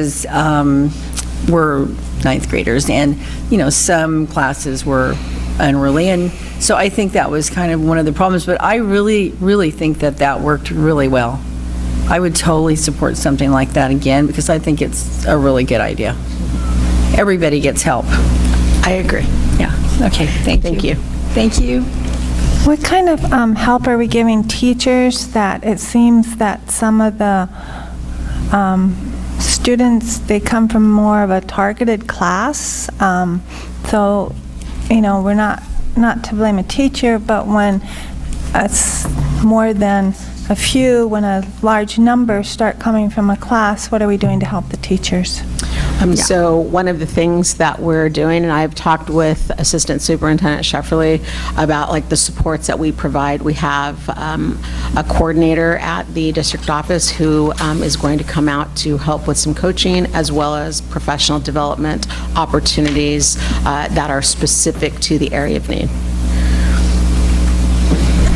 And I'll share, at the last board meeting, the Board of Trustees approved a additional contract with CPM that will bring out consultants to do one-on-one coaching with teachers multiple times during the school year, to be in their classrooms, to give them feedback, to pull out if necessary. So we've added additional support. And additionally, I've gone in and modeled some lessons and in order to help the teacher. And so I let teachers know, please invite me to come in. I'll help you in any way that I can. Also, my assistant principal and I have gone in together in order to support a teacher when they were trying to do some retesting in their classroom. And so we let them know we're available, please invite us in, and that individual did invite us in, and we went and we were there for a couple of periods.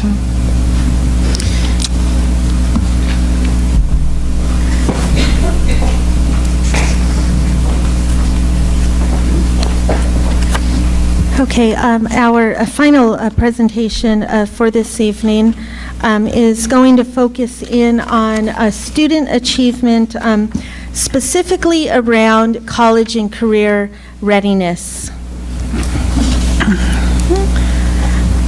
I'd like to begin with the acknowledgement that both of our high schools, Santa Paula High School and Renaissance High School, are 6-year WASC accredited schools. That's the highest number of years that you can achieve with WASC accreditation. And I believe we have a meeting scheduled, Ms. Gillette, regarding model continuation school, initial meeting. So great things happening. And I bring this up because WASC accreditation is very important. First bulletin, when you're WASC accredited, and especially WASC accredited or granted a 6-year accreditation, it's certification to the public that our schools are a trustworthy institution of learning. Our schools have to go through a rigorous process to become WASC certified, and even more rigorous to receive a 6-year accreditation. Second bullet, it validates the integrity of a school's program and student transcripts. What that says is that when a child or student receives a diploma from Santa Paula High School, being WASC accredited, that transcript holds equal weight to any school, high school in the state of California, or actually Western Association of Schools. It holds equal weight and validity to that. Second to the last bullet, with WASC, it also is a way to manage change. It requires focus groups and assessment planning, goals for implementation. And lastly, when the WASC team leaves our school, they give us areas of priority that we have to report out on. And I know we're getting ready for another WASC checkpoint or one-day midterm review. Thank you for the official language. So I want to start out with our high schools in Santa Paula have 6-year WASC accreditations, and that's something to be very proud of here. So the data today is going to focus around college and career readiness. The California dashboard for this year, I am told, is coming out the week of December 9th through 13th. And so we will be awaiting that. The bullet points underneath the horizontal green bar are the different metrics that the California dashboard uses to determine whether or not students are college and career ready. And as you can see, sometimes it's a combination of a couple rubrics. You have to pass at least 2 AP tests and score a MET on the Smarter Balance assessments. So tonight, what I want to do is share data that pertains to that left side of the screen. The California dashboard puts it all together and will receive a rating. On the right-hand side, under Fall 2018 dashboard, This is last year's results. We are proud to say that as far as our graduation rate, we earned a blue rating. That's the highest rating you can receive in the state of California with graduation rate. So our graduation rate here in Santa Paula exceeds the state average. Down at the bottom is a new measure, the college and career readiness. I think that says 34.4% of our students, according to the California dashboard, are college and career ready. This was the first year that we received this rating, so like Principal Garcia shared, we're really looking at ensuring that that percentage increases, and you'll see the progress that we're making in a minute. And please note that on the college and career indicator, even though we're yellow overall, we're red in terms of English learners and students with disabilities.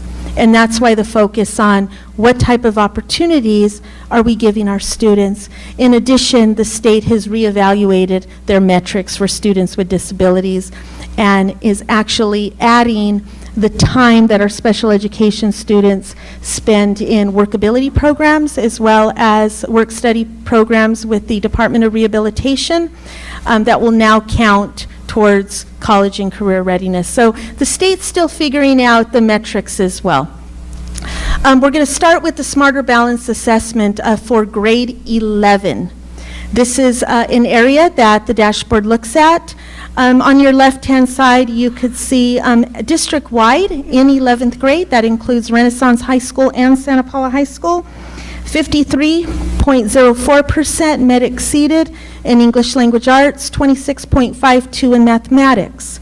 The previous year in English Language Arts, we were at 39.05. So we went from 39.05 to 53.04. Again, different groups of kids. In mathematics, in the previous year, we were at 21.47. This past year, 26.52, and we are seeing incremental growth. No matter who the kids are, every year our juniors are performing higher. On the right-hand side, our Santa Paula High Schools, bottom left, Renaissance High School. And we know with Renaissance and Robin Gillette, we've talked is school connectedness. It's getting kids to take this test seriously and say, let us see what you know. And I know that you're already working with Mrs. McDonald to work on additional strategies to get kids to show up to the game and take the test for us. I will note Santa Paula High School in English Language Arts, we're at 57.8% of our juniors last year met or exceeded standard. That's up from 41.8 the previous year. 29.36 in mathematics, up from 23.9% the previous year. So that is an accomplishment, and we are proud of our current senior class with that percentage. And again, we continue to make growth. UC A through G, you hear this term mentioned a lot. So I decided to start with, on the left-hand side, with a brief explanation on what the UC A through G requirements are. They're a sequence of 5 high school courses that kids need to pass with a grade of C or better to minimally be eligible for admission to a UC or a CSU university. They have to take 2 years of history, social science, 4 years of English with a C or better, 3 years of mathematics. The number 4 is optional and highly, highly encouraged by the CSU UC system. D, 2 years of science, 3 is suggested.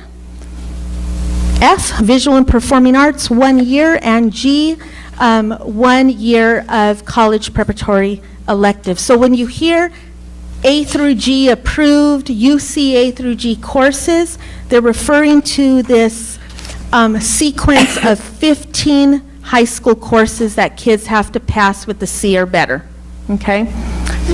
And then the question is asked, do we have UC A through G courses? How many of our courses are UC A through G? So Joe, if you could please click on that link. And you're going to want to type in Santa Paula High School.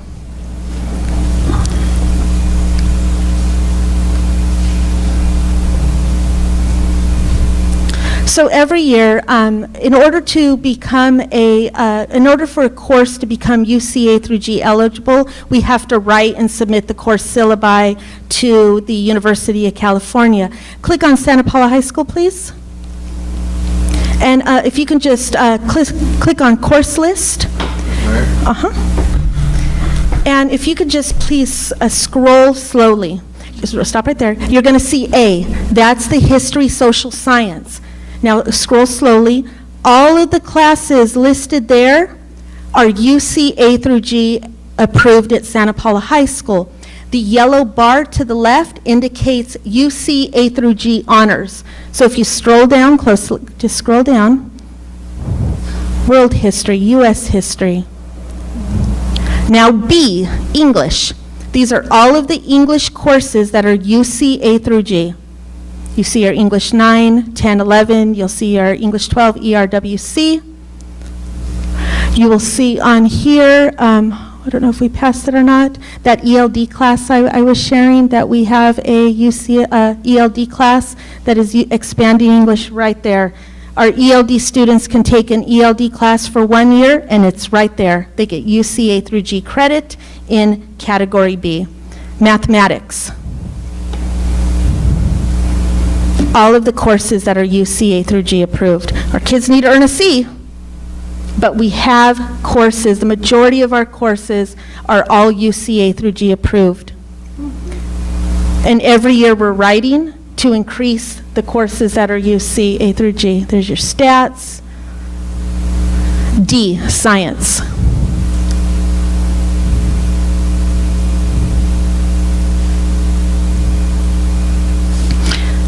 If you can stop right there, take note of global science. We're really proud. We just received notification, I want to say about 2 weeks ago, Principal Garcia. Global science used to be in a Category G, college preparatory elective.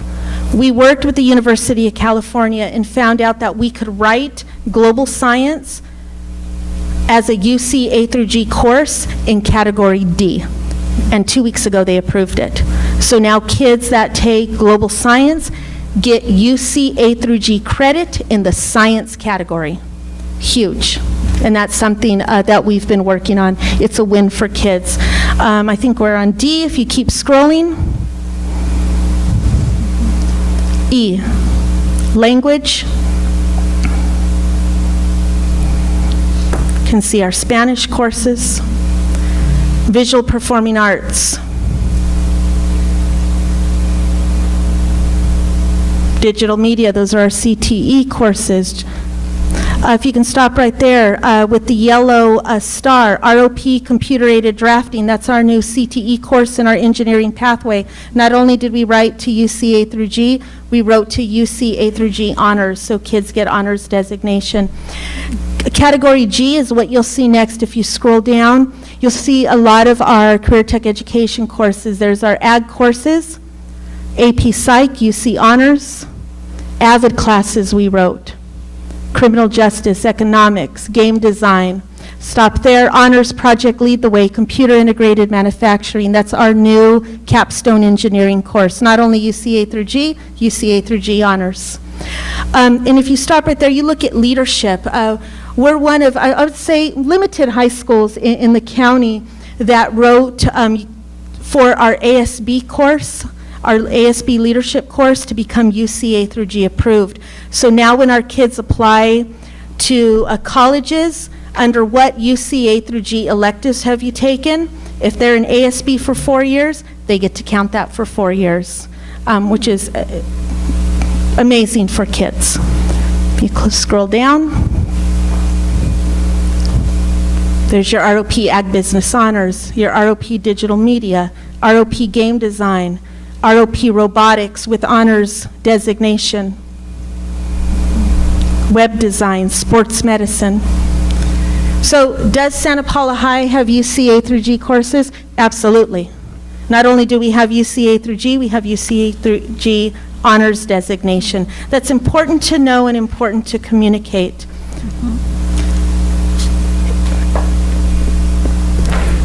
So now we're looking at, remember, kids have to take that sequence of at least 15 courses, C or better.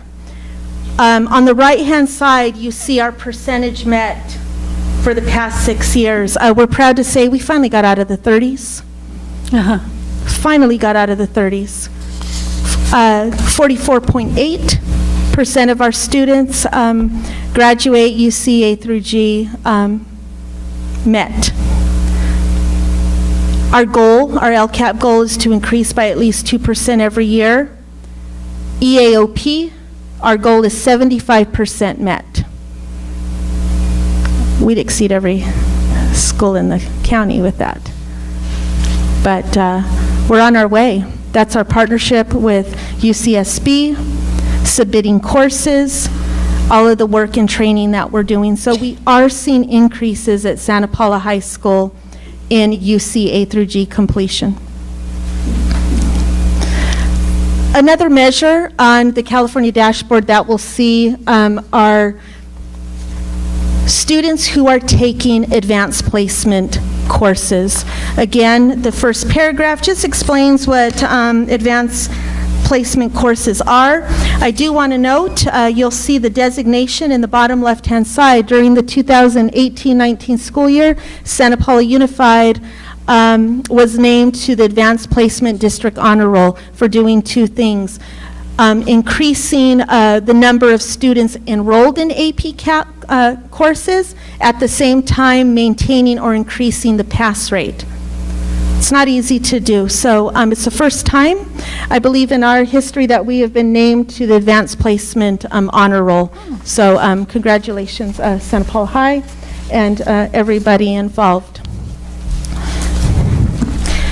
Here we offer 13 AP courses, and here are the pass rates. You can see we have a lot of work to do with some of the pass rates in some of our courses. What we have found, we had some long-term subs and we saw our pass rates struggle. We are putting measures in place.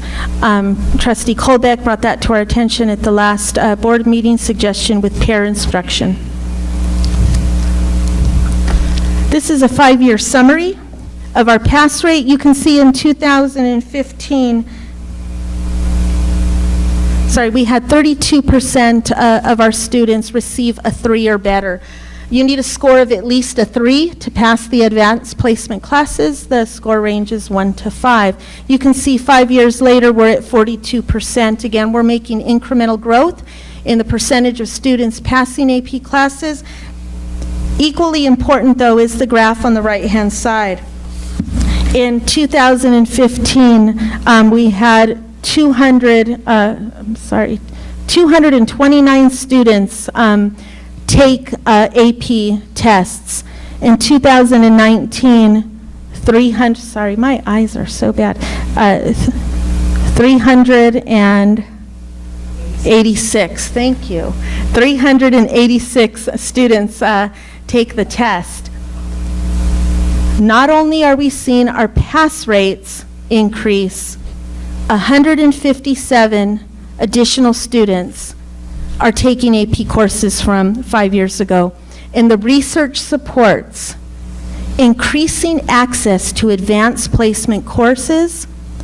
When school districts do this and they break down the barriers and limit kids who can take these courses, what they find in college, having taken an AP course, they show those kids having increased student achievement results in college. It's about access.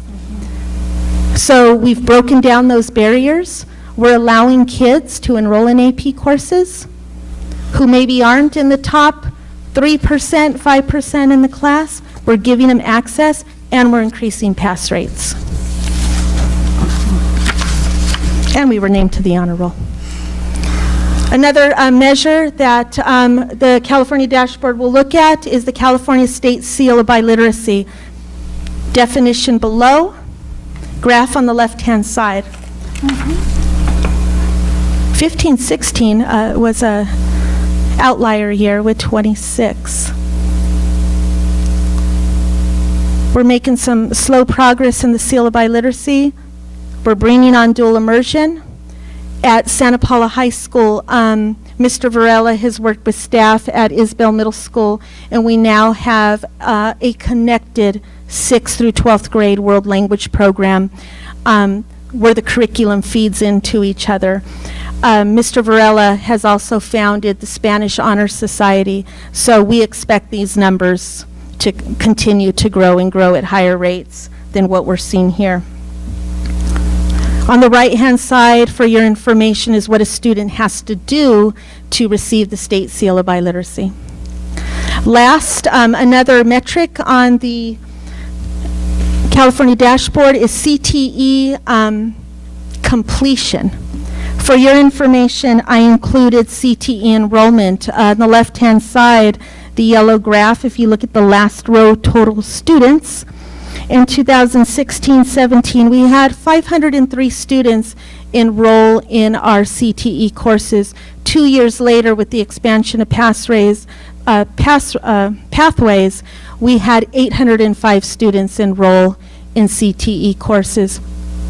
We need to work on increasing our special education students, homeless students, and English learners into CTE pathways. On the right-hand side is what the California dashboard metric is. It looks at CTE pathway completers, and these numbers do include Renaissance High School. Back in 16-17, we had 46 completers. Last year, we had 95.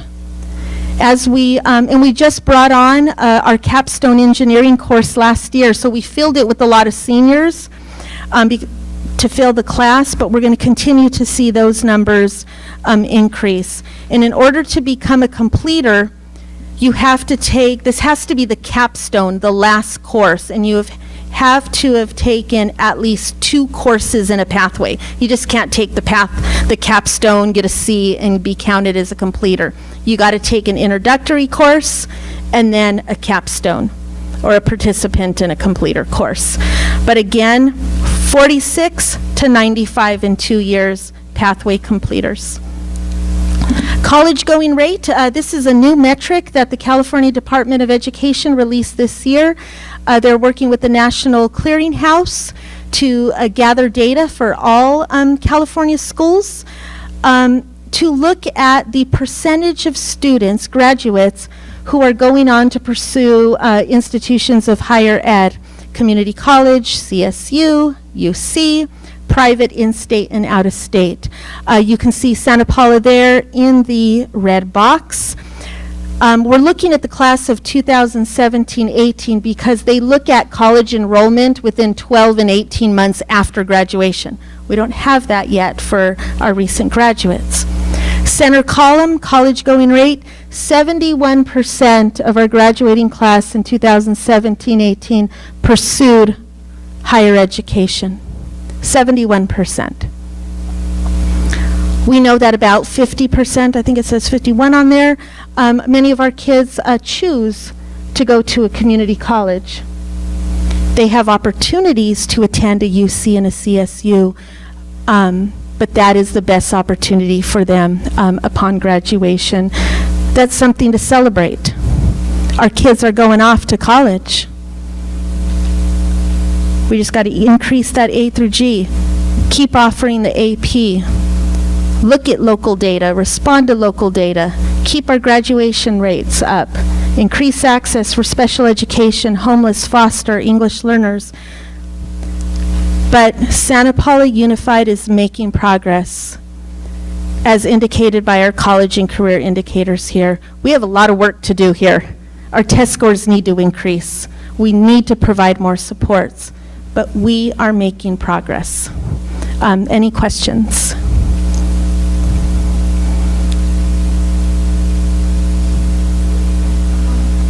Thank you very much, Chrissy, and everybody else who participated in speaking.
mission statement.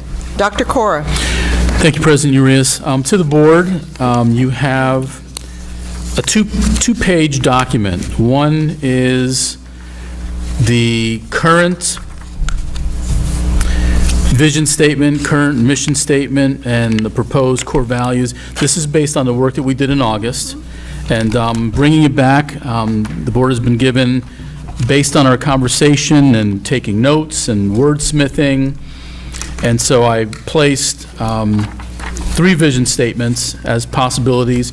And again, they can still be changed.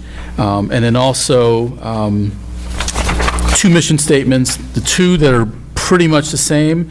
The second one just has that purple highlight that's a little bit different than the first one. So I received some information back. I tried to incorporate what was, not I tried, I did incorporate what was provided to me. So it's really a conversation, as long or as short as the board wants.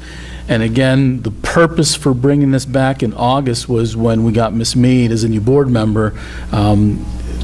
It's best to have all 5 board members with a buy-in to what is the vision and the mission. So as long as you have the same board, I mean, you can still bring it back every year, but that was the primary purpose. So thoughts, comments, vision statement 1, 2, 3. We can start with the vision statement because, again, you have to have the vision before you've got the mission. So comments. Well, I liked vision statement number 1, the best. They're all good, but number 1, the best. I thought vision statement number 3 was getting to be too wordy. And I just like the way number 1, I like the part about responsible community members. And the rest of it, it just seemed to be the simplest, more to the point type of vision statement that I was looking at, but that was my thoughts. If I can mention something very quickly also, one of the comments that was made was, in several of them it has college and careers, and a comment was, recommendations made by board member and/or. And I ran these documents past a professional editor, and so the comment that was made by the editor was, I think most experts would advise avoiding the use of and/or, and maybe rewording the sentence. So I tried to, even though that was recommended by a board member, I could put it in there, but it was because of what the editor said officially.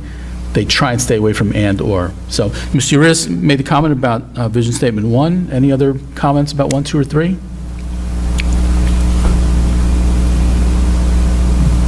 I liked 1 also. Oh, here, it's right here. And for those who I was reading it are there. possibly watching, I'll read 1. It's, we will prepare and inspire all students to be responsible community members who successfully contribute to and thrive in a diverse society. Yeah. Ms. Mead, Ms. Colbeck, any feedback? To me, it just sounds a little bit vague. Maybe that's why we were getting wordy down on number 3. Yeah. That's what I was thinking too.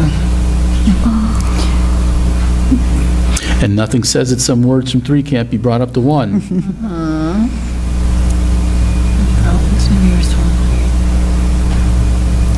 I don't know, I was just kind of leaning towards number 3, talking about the learning environments for all, that we prepare them for college or, yeah, I'm the one that's and/or, careers, and to successfully contribute to the global society, whether it's through their community, county, state, career, job, whatever. Well, maybe if we leave out that word college, comma, careers, delete and, just so there's not so many, to be prepared for college, careers, and successfully Contribute to a diverse global society. Yeah, I don't think we need and in there. That's true. I would actually just take out prepared, students to be prepared, and just take out for college and careers, because that's even limiting ourselves to college, careers. Students can do And adults can do many things, and we go through many different things in our life. We're not limited to college, we're not limited to careers, we're limited to, we do what we need to in life, and therefore, they should just be prepared to successfully contribute to diverse global society. So going along the lines of what was mentioned about maybe a little too wordy, so let me see if I heard this correctly, and then a little feedback. Santa Paula Unified School District provides exemplary learning environments for all students to successfully contribute to a diverse global society. For all students to be prepared to successfully. Which is almost like one. I mean, It's almost really like the other close to one, but yeah. That eliminates some words. The Santa Paula Unified School District provides exemplary learning environments for all students to be prepared to successfully contribute to a diverse global society. Yeah, a lot of what you're taking out is Santa, I mean, in number one is, instead of saying we, because it's understood that it's the Santa Paula School District, so since it's understood, do you really need Santa Paula Unified School District? I like it in there. Takes up a lot of room. Yeah, I like it in there, and I like number 3 over 1, because it's what we're talking about, is providing the exemplary learning environments. We're working towards that through this whole data, digging in and providing it to all students. So if we take out the college career, that's okay, but I think that what we want to do is provide, et cetera, to there. So if it reads better, that's... So with Mr. President Urias, you mentioned the vision statement 1, so again, going back to this, Santa Paula Unified School District provides exemplary learning environments for all students to be prepared to successfully contribute to a diverse global society. I'm okay with that. That's pretty, yeah, that's pretty much like one, Yeah, really. but that way, they're That's fine. prepared, but we don't limit them to what Yeah. they're going to be prepared for. Okay? Minus Mr. Luna, can I get thumbs up or thumbs down on that number 3? That's fine. Yes. Okay. All right. Mission statement. They're both basically the same, except for the pink, purple, whatever color you want to call that line. Santa Paula Unified School District, in collaboration with educators, parents, and businesses, will prepare students academically, emotionally, and socially for college, careers, global citizenship, and lifelong learning. At each grade level, all students are provided rich, diverse, and differentiated experiences and learning opportunities by a highly skilled educational team in a safe and supportive learning environment. That's the second one. Yeah. The first one, the only difference is that sentence, at each grade level, we provide rich, diverse. Don't like I which don't like one? we provide. I like all students are provided. I like that better. I can't really see it. The second one? Sorry. No, yeah, I mean, I don't like the we provide for some reason. So at each Oh, grade, yeah, that's at each the- grade level, uh-huh. all students are provided Yeah, all rich, provided. diverse. I don't like at each grade level, we provide rich. I like, all students are provided. I like that better. I mean, it's just me. I know, I think it sounds better, too. It sounds good. We provide rich, yeah. Ms. Colbeck? It's nice. I'm concerned by just putting in businesses that we've excluded the community, and I would like to use community instead of business, because community encompasses, to me, businesses and anyone else. If you say business, it's almost like we're excluding other of our stakeholders. I would agree with that. Yeah, I think that's a good point. Yeah. With educators, parents, and community. So let me read it to you. The Santa Paula Unified School District, in collaboration with educators, parents, and the community, will, How about and community? and community, will prepare students academically, emotionally, and socially for college, careers, global citizenship, and lifelong learning. At each grade level, all students are provided a rich, diverse, and differentiated experiences and learning opportunities by a highly skilled educational team in a safe and supportive learning environment. Yeah, I like that. I know, it is a little wordy, though. Yeah, but the other one's wordy too. Really, I mean, it's, Oh, the first one's wordy and the second one's wordy. yeah. I mean, it's And kind of mission- an expanded version of what the mission statement, you know, the vision, or whatever the heck it was, the first thing. I can't remember. And vision statements are usually short to the point, where are you going? And mission statements are typically a little bit more It's a about little what you're fleshed doing. out. Mhm. All right. Yeah, it is long, though, I'm not you're going to- right. I'm not going to quibble. So if I replace businesses with the word community, each board member okay with the rest of that? Or, Okay, so I will touch base with Mr. Luna, and if he's okay with the recommendations, I will bring this back to the November 13th board meeting for formal approval, and then distribute it to all of our school sites, including placing it on documents. Ms. Colbeck? Where do we use the new proposed core values? Thank you. The new proposed core values, that comes from the workshop that we did, and when we did that activity about what is most important to the board. And so the 5 points, that's from the activity that we did. But for the rest of it, let's look at that very quickly, because that is new proposed.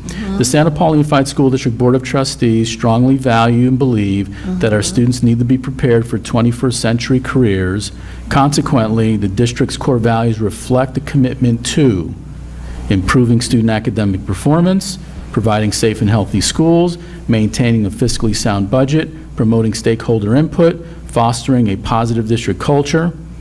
Educating our students and supporting the school community is our responsibility. So that can be used, I've used it several times so far, but it's not still officially approved.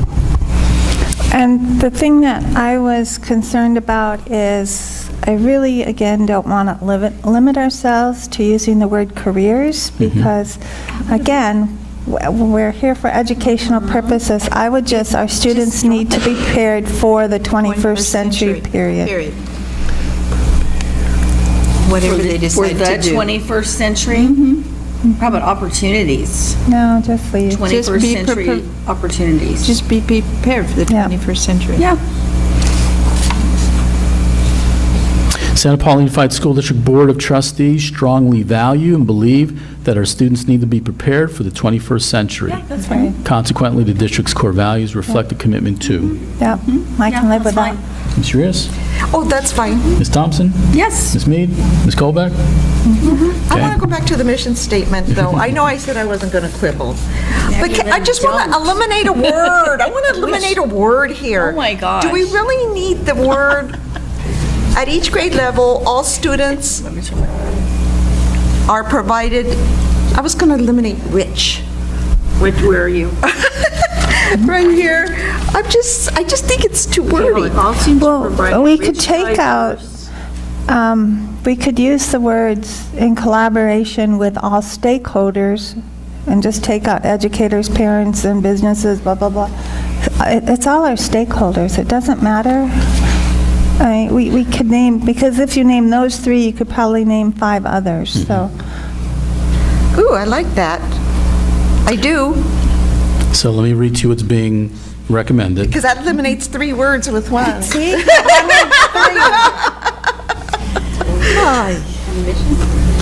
Okay. The Santa Paula Unified School District, in collaboration with all stakeholders, will prepare students academically, emotionally, and socially for college careers, global citizenship, and lifelong learning. At each grade level, all students are provided diverse and differentiated experiences and learning opportunities by a highly skilled educational team in a safe and supportive learning environment.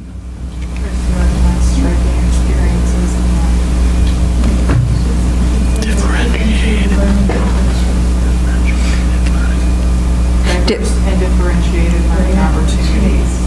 Which could encompass experiences unless you might call the experiences out from the learning opportunities. So, are you speaking into, is your thing on? Would you repeat that, Chrissy?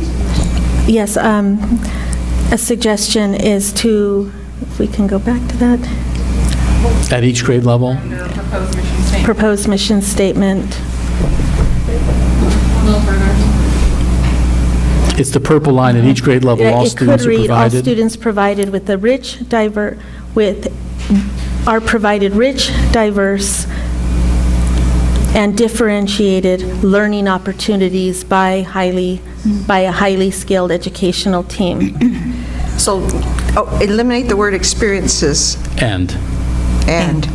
Unless that's intentional to differentiate between an experience and a learning opportunity. I mean, we are providing experiences, though, for them, like when they go on, like to universities and things like that, things that would add to, I don't know. And how important to the board is the word rich? Experiences, huh? How important to the board is the word rich? Ms. Urias talked about possibly eliminating the word rich. Ms. Shefferly said if you want to cut it down shorter, you can get rid of the words experiences and so again, at each grade level, all students are provided diverse and differentiated learning opportunities by a highly skilled educational team in a safe and positive learning environment, safe and supportive learning environment. And since, Tina, we took out 3 words, we can take out even more. I think we should maybe consider where we say, will prepare students for the 21st century, period again, only because as educational unit, we hopefully will prepare them academically. I'm not sure that we're up to the task of preparing them emotionally and socially. Many of that is not our true responsibility, so if we just prepare our students for the 21st century, I think we've come a long ways. Thoughts? I'm just thinking we're putting so much emphasis, listening to LCAP especially, emotionally and socially, and what we're having to bring in, what we're required to cover, does cover. I agree with Jerry. Emotionally and socially. That's becoming more and more part important of this big community anyway, I think. Ms. Thompson? The whole child concept. I'm an English teacher, so I don't like taking away so many things that to me are explanatory, people want to know what our mission statement is. I feel like there should be plenty of things in there that say what we're doing. That's just my own opinion. Okay, so listening to what I heard and what I think I heard, the Santa Paula Unified School District, in collaboration with all stakeholders, will prepare students academically, emotionally, and socially for college careers, global citizenship, and lifelong learning. At each grade level, all students are provided diverse and differentiated learning opportunities by a highly skilled educational team in a safe and supportive learning environment. See, I think that leaves out things. Well, she wants you are going to have experiences, and you are collaborating with educators, parents, and businesses. I think that's important for people to know that that's what we're doing. I mean, that is what we're doing. And if you make it too short, people are going to go, yeah. Gee whiz. I mean, that's just my feeling. I'm being honest. Okay. I can't agree. I can't. I'm not opposed to using the word experiences. I'm talking about a lot of things. Educators, parents, and I like it the way it is. Oh, you don't like it? The way it is. I mean, let me read it out loud. The Santa Paula Unified School District, in collaboration with educators, parents, and businesses, will prepare students academically, emotionally, and socially for college, careers, global citizenship, and lifelong learning. At each grade level, all students are provided rich, diverse, and differentiated experiences and learning opportunities. I can't read. By a highly skilled educational team in a safe and supportive learning environment. Well, instead of the word businesses, community. In a safe and supportive learning environment. I think people want to hear that. I think they do. I mean, who are we doing this for? Well, this is your statement that you are making to the public. To the public. Yeah, I think they want to hear those words. I think they want to know. They're parents, educators, businesses, everybody's included in this. And it's a good sentence. It's not, there's nothing wrong with it. Well, taking out businesses and putting in community, would that still? That would be fine. Okay. That would be fine. I feel better about that word. And I'm not, guys, just because I'm objecting doesn't mean I have to have my way. I'm just. Well, it sounds like I'm it. I'm a dissenting vote. I just think we're getting carried away with too much editing. Well, You know, I thought it that's was- just me. Well, I do like the change of businesses to community. I'm a different person. Go home now. Also, from what I've heard from parents, I mean, it's great. Most people, it's fine with me what you want to do, because most people don't look at our mission statement. The problem is that you put in all of those things, and we're setting ourselves up for more failure. And after 2 hours of looking at our successes, we have a long ways to go to even academically make the grade. Therefore, I'm concerned that parents will say, well, you didn't successfully make my child emotionally and socially ready for college. To me, that's more of a parent's role. I'm just That's saying. your mission statement. That's not what you're going to do. You could say, we will attempt to. But, I mean, everybody in the whole state has mission statements, and they're not doing every single thing that's on the mission statement. They're trying to. They're trying to, it's a goal. They're trying to. It's a goal. It's not like, you have, everybody signs it and, you know, I mean, whatever you guys want to do, I'm fine. Ms. Mead, what are your thoughts? Huh? Ms. Mead? I'm fine with it, with changing the business to community. That's fine. And, because it is, the mission statement is a goal, it's what we're striving for and what we're working towards. And even though our academics need a lot of help, it seems like we're on the right road. And if we stick on that road, even though it's a tough road and everybody's feeling the pressure, it's our goal, and I think that's what our community wants to see. Okay. Going back to a word, Ms. Colbeck, Ms. Thompson, Ms. Urias recommended Rich be deleted. Keep it? That's fine, whatever they want. I mean, you guys, I'm just trying to say what I believe. I'm not. I don't think it adds that much. insisting. I don't think it adds that much. I think the real words here are Diverse and differentiated? diverse and differentiated. Those are, rich is too general. Okay, Rich is gone. It sounds good. Rich could mean diverse, you know. So we have Lots of diverse, so we don't, different- Yeah, we have lots So of we can- different. So I agree with Mrs. Thompson and Mrs. Mead regarding the one change, or two changes from businesses to community, and eliminate the word rich. And I think we're good. And keep the word experiences and in there. Yes. Where is that? The purple, all students are provided diverse and differentiated experiences and learning opportunities. She felt strongly about that we are providing experiences. I think we are. Learning opportunities, rich You okay? and diverse experiences. I think you have a 3. Yeah. I mean, that's just me. I'm not gonna be mad. All right, so let me read one last time, and then I think we're done. The Santa Paula Unified School District, in collaboration with educators, parents, and community, will prepare students academically, emotionally, and socially for college careers, global citizenship, and lifelong learning. At each grade level, all students are provided diverse and differentiated experiences and learning opportunities by a highly skilled educational team in a safe and supportive learning environment. I think that's fine. Yeah. Okay, all right. I will touch base with Mr. Luna, and if he doesn't have any objections, I will bring the two statements to the November board meeting.